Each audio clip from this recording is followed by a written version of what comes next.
Okay, we are in Shmuel. Please subscribe to the channel, give it a thumbs up, hit the notification, and bring me up to 1,000. We already have, thank you very much, everybody. We have 108 subscribers. We're building up every day. We're getting more and more and more. And you too can jump on the bandwagon. And you too can cause me to get paid for this channel. Yes, you can do it. So please sign up. Again, friends and enemies, we don't care who signs up. As long as you sign up, listen to us at least.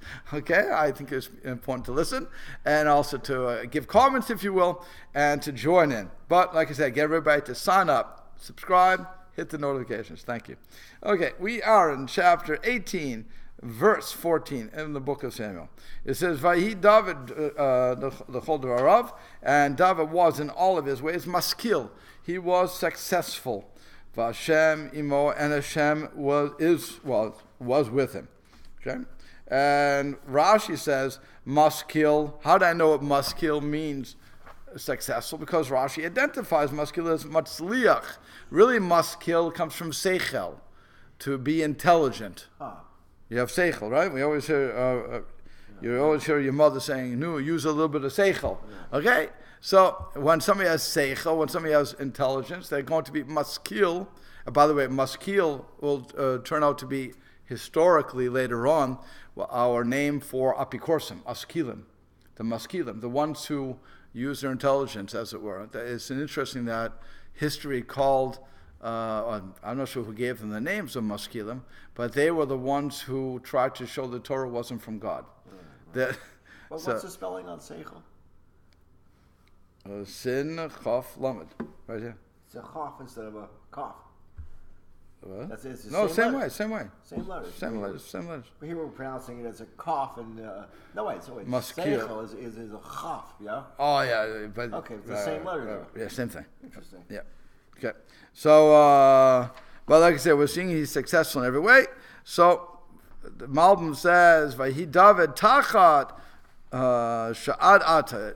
So until now, hayam atzliach b'darchei Shaul she'shalchei. Until now, he was successful in all that, in the ways of Shaul that when Saul sent him. Atav hayam askil b'darachav. But now he was successful in his own ways. Shalach ba'atzmo lefnei am, because he was going by himself in front of the nation. That's what Shaul did for him.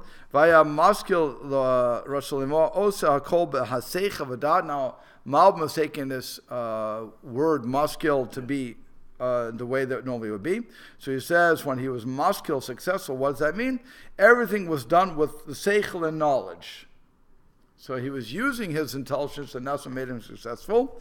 V'od, and with that, v'im ezer hashgacha ki Hashem imo, and also further was hashgacha, the supervision of Hashem. So altogether, his brains and Hashem made him successful. Oh, okay, so seichel and matzliach, in other words. Matzliach would be different. Matzliach, the shorish is different on matzliach. Matzliach was the tzadi, and that's what the tzadi lamed chet. Okay. This is sin chaf lamed. Okay, so it's a different spelling, different word, different spelling. Okay. But what he's saying is the Malbim is saying using the word maskil, causing to be smart, that he used his smarts, he used his intelligence, and with that, Hashem was supervising, had what we call hashgacha pratit, was specifically helping David out and making everything work.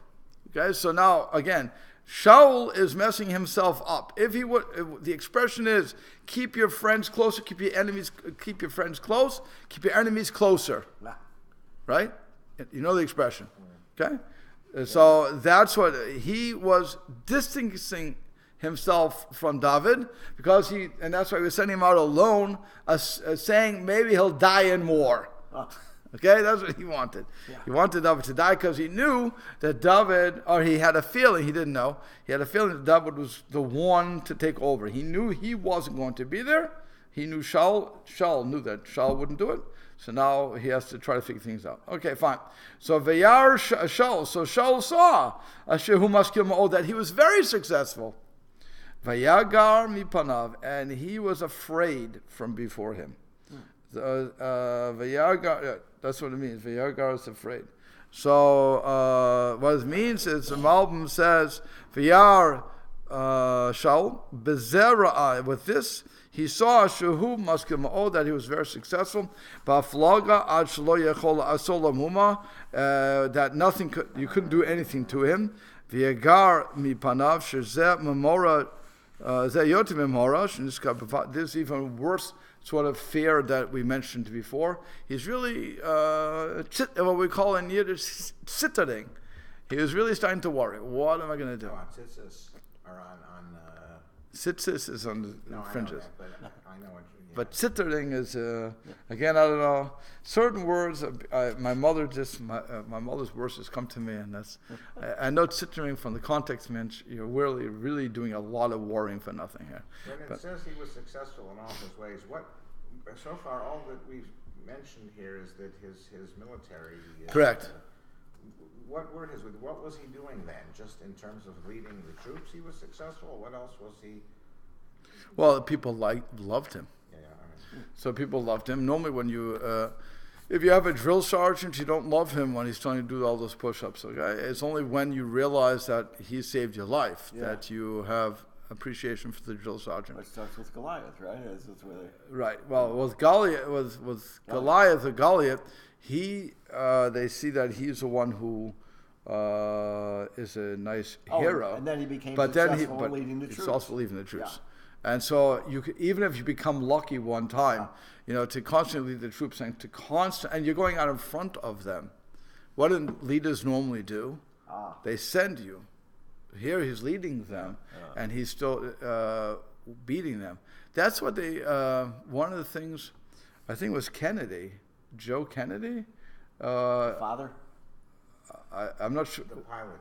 I think the pilot who went out ahead of people. He was one of the Kennedys. One of the brothers. Yeah, was. Not the father. But one of them led his people into success. JFK was. I'm not sure which one it was. PT boat commander. Okay. Yeah, but he saved. That was a different story. Right, but he saved. The point is, he was a hero because he saved people. Yeah. So people loved him as a result of that. His troop loved him. Now, what they loved him beforehand, I don't know. But it was the same thing about Prince William in England. They loved him for that same because I think he was in a rescue mission. Okay. But that's what I'm saying. Here you have David. So that's his success. That not only is he successful with the wars, he's also successful with people loving him. And he's getting that sort of support, which is very important. And so Shaul is getting very afraid. V'chol Yisrael Yehuda Yohev et David. Here, that's what it says. All of Israel and Judah loved David. Kihu Yotzei Uval Lifneim, because he went out and he came back before them. He was the one who was leading everybody off. Okay, so that is very important to understand what's happening here.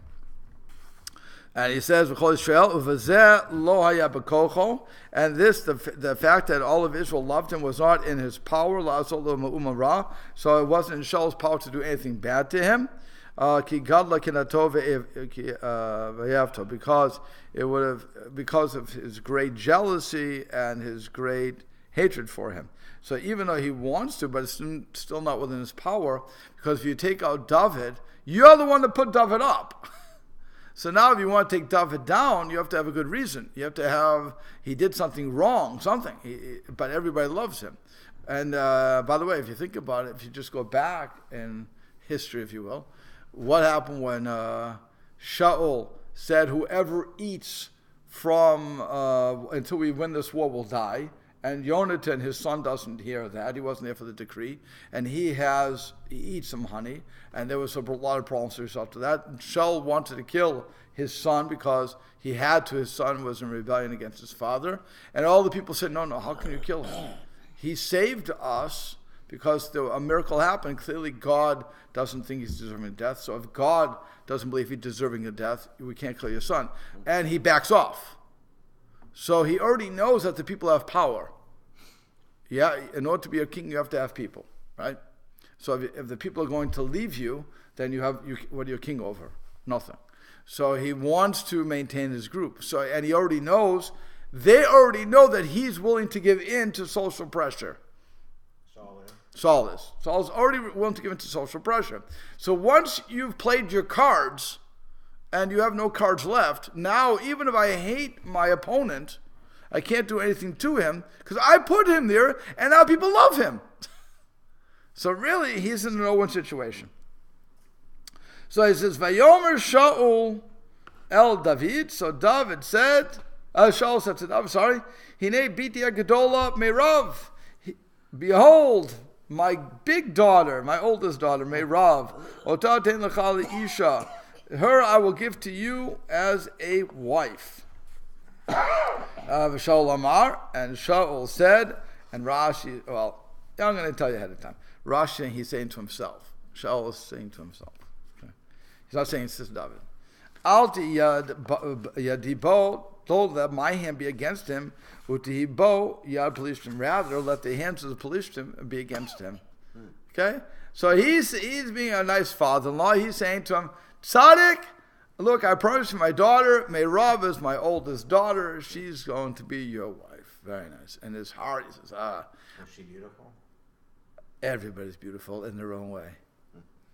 I have no idea. I don't know what Meirav looks like. I'm guessing that, well, they say every bride is beautiful. Okay? They're veiled. There you go. I'm guessing that, I don't think she was a bad looker.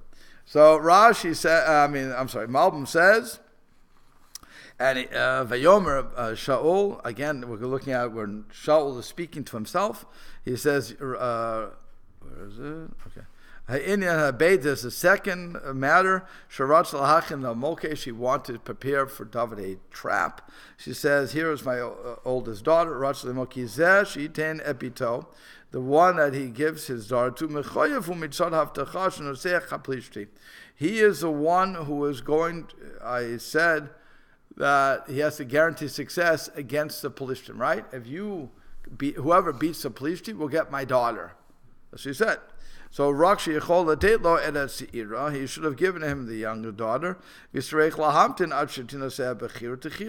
and he would need to then wait until they marry the older one off first. But he wanted to give him the older one. Because with this one he wasn't obligated. So in other words, what Malbim is saying is originally the agreement was, I'll give you my younger daughter, Michal. Okay, whoever beats Pelishti will get this. Will get the younger daughter. But he can't marry off the younger daughter until he marries off the older daughter. Yeah. So he said, wait a second. So he says, I'll give you my older daughter, but you know what? You have to do something else for me. Go ahead. He's pulling a Lavan. Good. He's pulling where Lavan says, we have to give my older daughter before the younger daughter. Yes. Great. Who's Lavan? Lavan is the uncle of Jacob. When Jacob is running away from his brother Esav, who Esav feels he was ripped off on two levels. One, by the birthright, which would have happened when they were 16. And then when they're 63, he feels that Yaakov ripped him off on the blessing. He's wrong in both cases. He sold his birthright. Along with that birthright, he sold the blessing without realizing it. Tough luck. And that's how the cookie crumbles. You should know what your business dealings are. Okay? You have to be a smart businessman. And so, but nonetheless, he wants to kill Jacob. So Jacob's their mother sends Jacob to her brother, Laban, and Lavan has two daughters. So Jacob sees Rachel, which is his younger daughter, and he falls in love with her, love at first bite. And so he says to Lavan, I'll work for your daughter for 7 years. I'll be the shepherd for your sheep for 7 years, and then in reward of that, that's my dowry money for your daughter. That's how I'm buying your daughter. I have no money otherwise, so that's my kesef kedushin. I'm making acquisition through my work. Okay, Lavan agrees. 7 years later, he goes to Lavan and says, "No, 7 years are up. I want my daughter. I want my wife." So Lavan tricks him and gives him Leah, the older daughter. And then when he realizes after the wedding night, don't ask me. the whole thing, why he didn't realize it was late. No, Thank you, I appreciate that. It's a family show here. Correct. So then he realizes it's Leah in the morning. He realizes Leah. He goes to Lavan and says, "What did you do to me? You gave me Leah. I worked for Rachel." And so his answer is, it's not our custom to give the younger daughter before the older daughter. So now wait a week. Give me Sheva Brachas. I've heard this story, but I just wasn't sure. Right. So give me Sheva Brachas, and then after that I'll give you Rachel. I'll give you Rachel, and you work another 7 years. Okay, because you can't. It's not a 2-for-1 sale here, so you get the you have to pay. So the same thing. So that's why he's saying it's a case where, because really he was promised the victor would have been promised a younger daughter, but you can't marry off the younger daughter before you get rid of the older daughter. Why would the father ever make such a proclamation? Who? Either one. Shaul. Lavan wanted. He didn't care. That was a trick, a straight out trick. work. It was Lavan. He made the deal, and he said, "Fine. Look, when I marry a daughter, I have to pay something for the daughter. It's called kesef kedushin.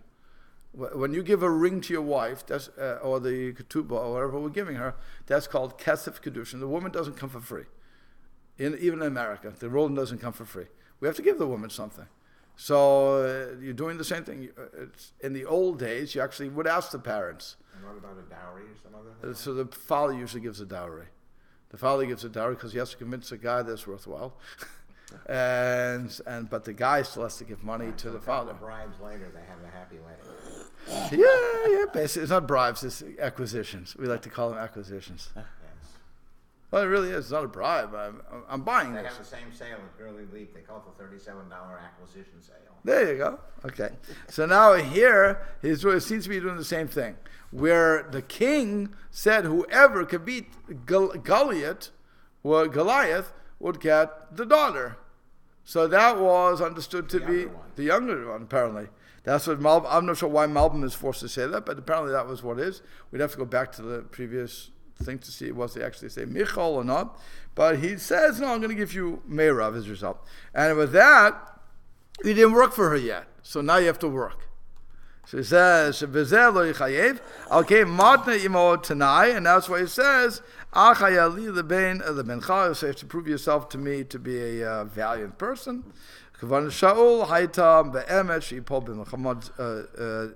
But really, Shaul's intent was that he should fall in war. Zekatuv Shaul Amar. That's why it says Shaul Amar. He was saying to him, and that's why Rashi has to say to himself. Okay. So now, Vayomer David el Shaul. So we're on 18. Vayomer David el Shaul. So David says to Shaul, Mi anochi mi chayai. Who am I, and who is my life? He's getting very humble here. I just want to see one thing. So Mesuz David says, Mi'anochi ka'omer halo ani shafel anashim. I am one of the lower of the men here. Umichayai, which means what is my life important? How am I so honorable? His life was important and precious of all. Hanivzeh, but somebody who's not that way, namely him. So who am I? He's saying, you want to give me Meirav, it's wonderful, but really, who am I? I'm from the family of my father in Israel, which means in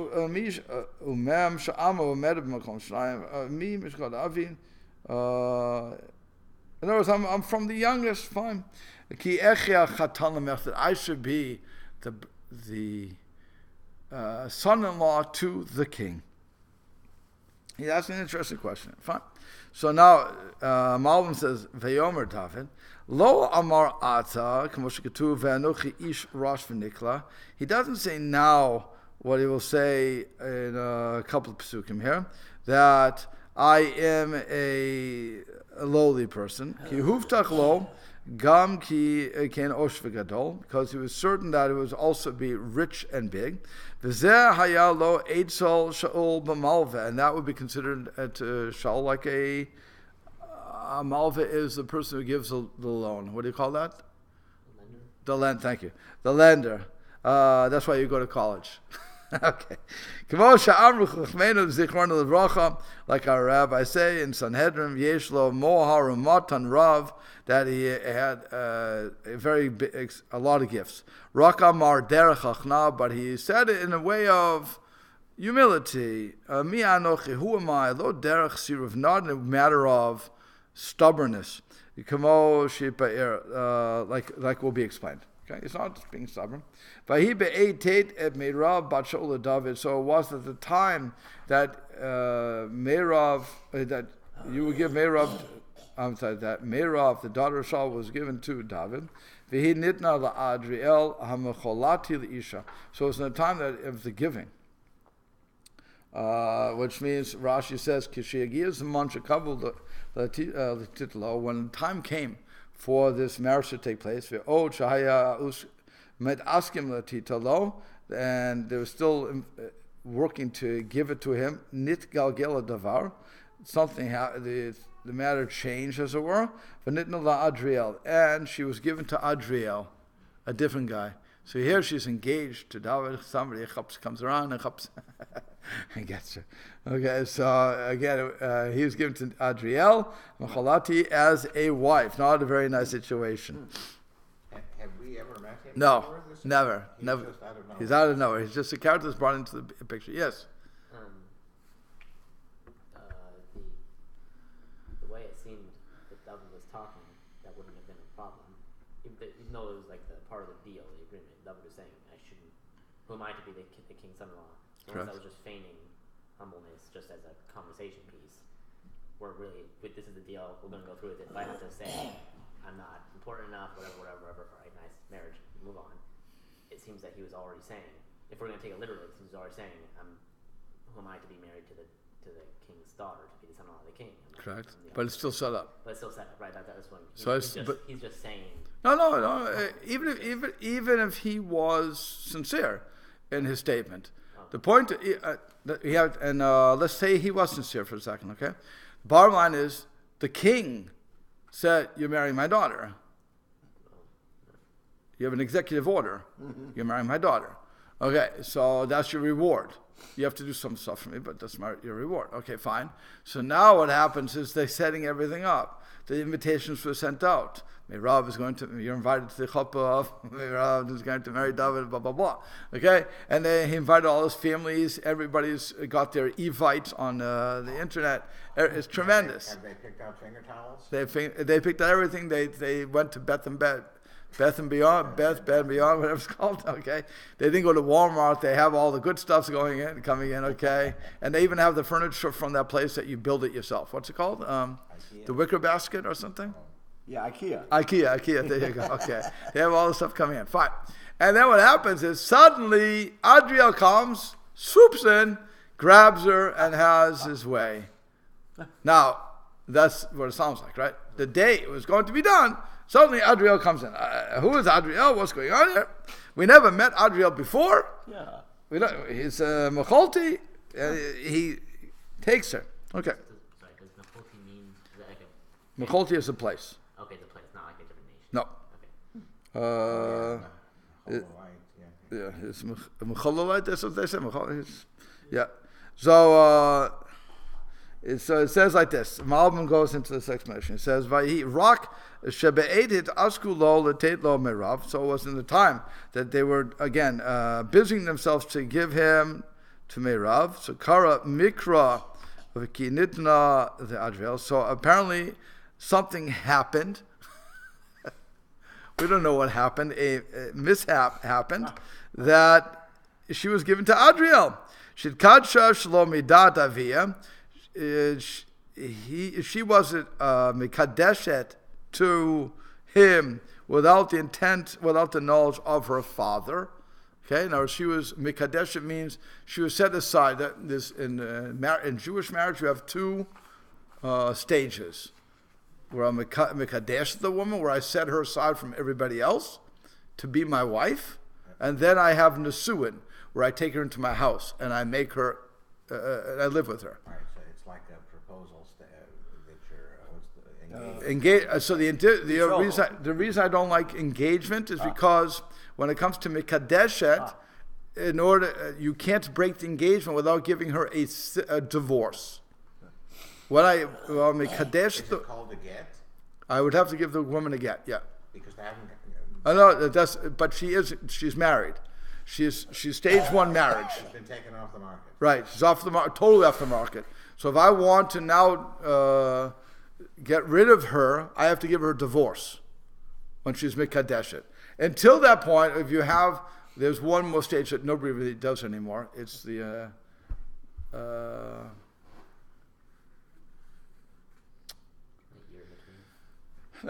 it's called the Fraternity pen? what? Fraternity pen. No, like that. Sort of before engagement. It's a form of the announcement that I will be marrying this girl. Oh. So I forget what it's called already. Nobody does it.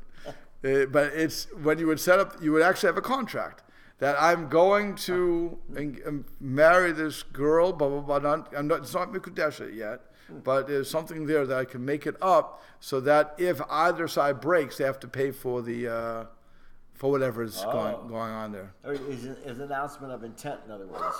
Yeah.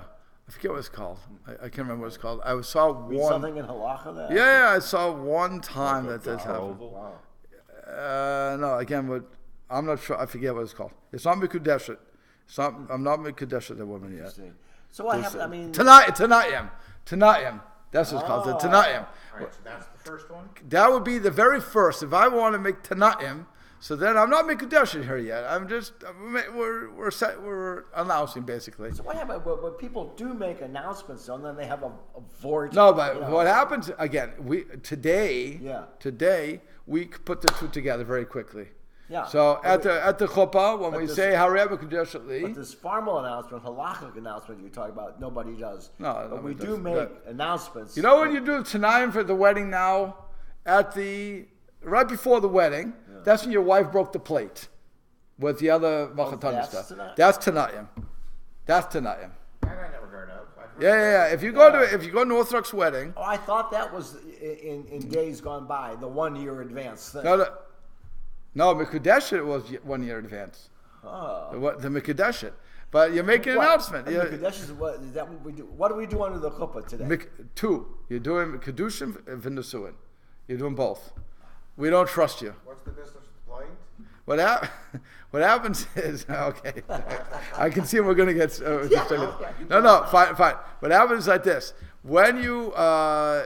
Tanayim is, I'm setting conditions that I promise to marry little Rachala by a certain time, okay? Now, if we cannot come to a understanding of what we have to pay for this marriage to happen, so then there's going to be a breakup. Well, who's paying for that? We put food out. We put this out. We had to make reservations. Who's paying for all that? Somebody has to pay. Somebody has to take responsibility. If it's a mutual breakup, so sometimes split the money and leave me alone. But if it's a one-sided breakup, so somebody has to pay, and I'm not going to be stuck with the bill because you decided to run. Leave me alone. So the parents get involved, and they allow these Tana'im to be done. They're formalizing it amongst them that their kids are going to get married. That's the plate? Yeah. So now what happens is you take the mothers of the girls, mother-in-law and the mother, they will take a plate, and after it's done, they'll break a plate. And just as the plate is broken and you cannot be put back together again, so is your singleness broken and never put together again. Something like that, okay? It sounds like segula. We should do that ahead of time. Segula. Why do we do that right for the night of the wedding? We don't, no, because we don't want to get stuck. We don't want to get stuck. But I mean, if they do have, they make the plans weeks or months ahead of time. We don't want to get stuck. It's honestly, we don't want to get stuck. We don't, it's the entrance we want to get stuck. The plate is broken before the engagement period. Before you do anything, you're breaking the plate. Okay. So now what happens is, that's number one. That's step number one, again. So then what happens later on, then the husband and the wife now do a future husband and wife, now are they'll make a ceremony to be mikadeshet, where he says to her in front of witnesses that I am sanctifying you from amongst the people of Israel, and according to the laws of Israel, Moshe and Israel, fine, the Torah, and now they have 1 year to get, depending on who you are, what age your bracket you are, you get up to 1 year to get everything together. There's all your monies, everything else, So blah, blah, ready blah. to actually move in and Right, get ready. Okay, and then a year later, that's when the time comes, time is here. So now I have to marry you. Again, if I don't marry you, now I have to do something worse. If we decide we're going to break up, I have to give you a get. I have to give you a get. And the ceremony. By the way, the get is not simply a get, as I have to give you the money that the get promises you. That sounds like a merger. It is a merger. It's a business deal. Yeah. It's a 100% business deal. And what Okay. But I have to give you the full. So let's say, for today's standards, I have to give you, to break up. That's a get. I would have to give you $30,000. Here's your money to walk away. And why do I do that? That's because that's what the contract calls for. So they say that the worst situation is to break up a kedushin. Are these situations set up in such a way that it is financially better to play this out and actually get married? Yeah, of course. Who wants to pay $30,000 for nothing, right? So yeah. Well, because if you get paid more to separate, You're not going to. Well, no, you lose out. I mean, there's a one lump payment of $30,000 versus living with a person for umpteen years and getting all that benefit. and that those three sections you described, those three processes, when we have like an uproof here, or Alfred does not. Alfred is different. That's just getting an aliyah before the Shabbos of the wedding. That's all you're doing. There's nothing there. There's no religious. There's no halachic thing like that. There was. I thought that maybe that's a No, modern it's a minhag. version It's a of it. minhag. It's a minhag. So you get an aliyah, you throw something candy at him, and that's about it. But no. But so today we do everything together. Today you do everything together because once you're there, the odds of you breaking up are very small. You know, they're dragging down the aisle. They hold you strong. You can't leave. I remember the guy was holding me. Because my father wasn't alive at that point, so he was holding me. The rabbi was holding me and walking me to put the when you cover the wife's The veil. yeah, what's it called? Bedekin. He's carrying me and he's holding me. He's tight. And I said, Rabbi, you can loosen your grip. I'm not running anywhere. I promise you, I won't run away. I'm not running away. But you know, that's what it is. They're holding you, they're bringing you. The odds of a wedding breaking up at that juncture are very small. So, but we do everything together because we don't want to deal with it. Is there in a Jewish wedding the forever hold your peace No. business? No. There shouldn't be a need for that. There is not. We have a We've been together contract. for 3 years already. We have a, Or not quite. no. Yeah, you're together. It's not. Are you talking about then or now? Either of them. No, even though it's only about a year. It's only about a year that you're doing this. It's not going longer than that. Right? You're young. I mean, you want to. But in light of that process, I thought that there probably would not be an equivalent of speak now or hold your No. We never had that because, first of all, that's just somebody else. Is there anybody who has something to raise their voice? Leave me alone. We're not interested in anybody getting involved in our happiness. We also don't do any vows. We have a contract. This is what the contract says. This is what I know what I owe you. Leave me alone. This is what you owe me. This is what I owe you. Have a good day. It's a business deal. There's no love when it comes to a business deal. And if you can do it in 24 hours, you get $40,000. Yeah, right. But I'm just saying, you have to understand that there was when you go out, certainly in those days, you were going out, you're meeting her once, twice. I mean, that's all you're doing. Either you're trusting your parents, and that is a good merger, as you called it, and love. You know, it's to quote the favorite movie of everybody. What's it called? Do you love me? You know, what's it called? Fiddler on the Roof. Do you love me? After 25 years, I've been doing you a lot. Do I love you? Now you ask me. You know, but really, love is a learned response. You don't love the girl upon seeing her. You lust the girl upon seeing her. Be honest with yourself. There's no love at first sight. It's lust at first sight. Yeah. Fine. What I'm going to, I know people they always hate when I say that, but that's what it is. Because they don't know each other. That's what it is. You don't know, right? When I'm living with you, I'm growing with you, and all those things. So I learn about you, and I learn to love you. Either I hate you, whatever the case is going to be. I learn to put up with you. I don't know how you want to look at that, but love is really I'm learning about you. That's the love. That's why even with Hashem, nobody says from the beginning, "Oh, I love Hashem." No, we're learning about Hashem. We trust Hashem. We do this. We fear Hashem. Okay. Loving Hashem, that's like the top level, according to all the books of Musar. Yeah, That's the top level. Is I've worked so hard so I can love you, and I'm willing to give everything to you. Okay, that's a different thing. As far as I'm afraid of you, I'm afraid of you. Yeah, I can be afraid of you because I don't want punishment. I can be afraid of you or I respect you. Blah blah blah blah blah. I like that word respect better. Well, it's too. If you watch any of my videos, you'll find that many times I say, fear doesn't mean fear; it means awe. It's just how we've said it in English, and that's because it's Old English. But there is a level of fear there. Certainly, when I'm starting out with my relationship, I'm afraid of punishment. That will hopefully grows past that. That's why people, I always say you have to go past your Hebrew school programming. And you have to learn. You can't just stop at when you're 6 years old, and that's your only development of religion. You have to go further with that, and you have to develop yourself and to realize that fear doesn't mean fear; it means awe, and I have to have awe of Hashem. And when I have revere and I have awe, then both the same words, but really then I'm going to start following the commandments because I know that Hashem is doing it for my good. It's all for me. So why would I not want to do it? All right? But that's what's going on here. So that's when it comes to the wedding. That's why there were such levels. So for this guy suddenly to come up, and I just want to finish this, to say that he was mikadeshet her without the father's knowledge, and that's important, by the way, to say without his knowledge, because otherwise, if it would have been a predetermined thing that the father's telling him, hey, go, then David could say something. Then David could say, "You set me up. Why did you set me up like that? You didn't love me? I thought you loved me, yeah."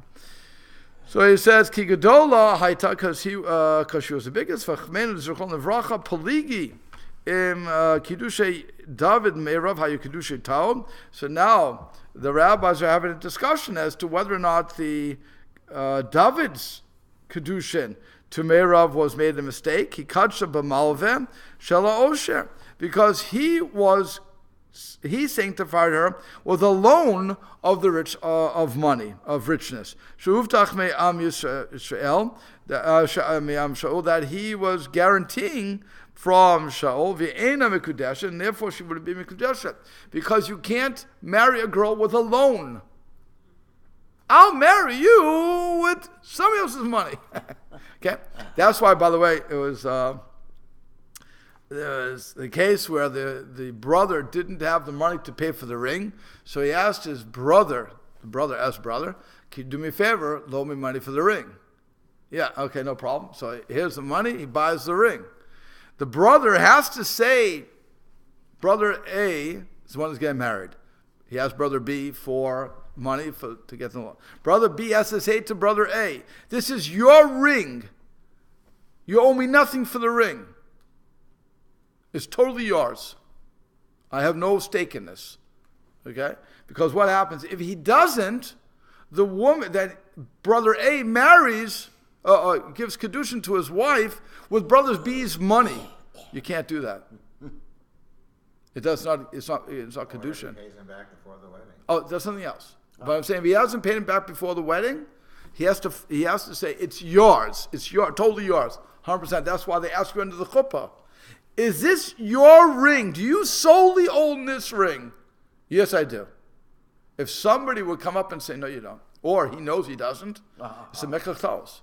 They ask you the same question in the airport. Is this your luggage? Yes, good. But not for the same reason, though. But yes, that's what they want to know. You have to know that. So that's what he's saying here. He he was Mikudeshet with the loan that he's getting from his father-in-law. That's not good. So, and that's why the question was even a good kedushin. So the Risavar, he said Shahayu kedushin gevorm. That no, it's a total kedushin. Why? Ki kadsha bahanat mechilet malveh, because she was. I'll use the word betrothal just for the. Let's stick with we all understand mikudeshet, right? Mikudeshet. You understand what I'm saying when I say mikudeshet? That's the first part of the Jewish marriage. She was mikudeshet in her mind with the hana, with the benefit that knowing her father would forgive the loan. So repeat that. She was what? She was mikudeshet because she had the hana, the joy of knowing her father is not going to call the loan in. Therefore, it's his money. Okay, so again, once I know that, that's hana. I get benefits, so I get that's great. Okay, but nitna Adriel, and then so kitchen hana. Okay, but nitna Adriel ba'avera. So then she was given to Adriel as a sin. It was in sin. It wasn't proper. But that Michal nasa acher mitad meirav, and so he marries Michal after the death of Rav, ben kach. Either way, Machal David the Shaul that Osha Shutabom. Either way, David was Mochel. He gave up to Shaul the riches that he gave it to him. Fine, v'lo lo et Meirav. He did not give him Meirav. Ve'alzeh amar achazeh. Right, and after that he said, Anochi ish rash v'nikla. I am a poor and lowly person. Ki lo haya magia lo ezer o davar etzel Shaul, because I don't have anything to give to Shaul. In other words, I've lost everything. So he wants to marry Michal, but he doesn't have the money. He doesn't have that. That'll be after Meirav dies. Okay, and so there's a whole situation going on here that. He married her with a loan. So the question is, does it work, doesn't it work? So one opinion wants to say it did work, but then, and therefore, when she was given to Adriel, that was done as a sin. She shouldn't have been, because now she was Mikudesh two people. So there's a whole question in the Gemara, by the way. What happens when one person is Mikudesh and the other one comes along and gives her money and grabs her? Okay, that's a whole question that we get into in the Gemara, and we'll stop there. But it's an interesting question, possibly coming from this very story of Meirav with David and Adriel.